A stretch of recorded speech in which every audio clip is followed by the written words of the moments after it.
د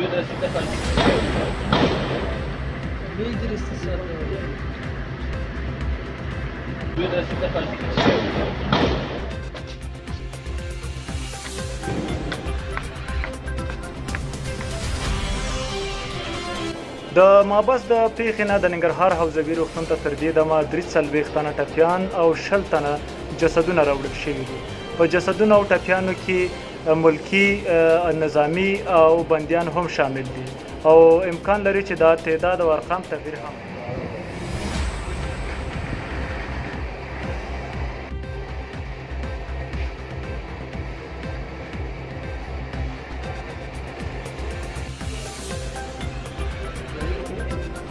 او فقط وړې سلاح ورسره دي کلاشینکوف او ګرنیټ بمونه نور غټه سلاح یې ثقیله نه لري. انشاءالله موږ تر اخري لحظې پورې همدلته یو تر هغې چې مساحه پاکه کړې نه وي دا ډاډ ورکوو خپلو ملکیانو ته چې دوی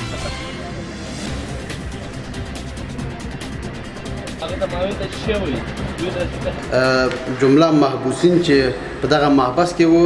1903 نفره جمله محبوسین په دې کې امنیتي ځواکونو قهرمان امنیتي ځواکونو 1025 نفره دا ونیول شول بیرته چې د جملې د دغه 1903 نه 1025 ونیول شول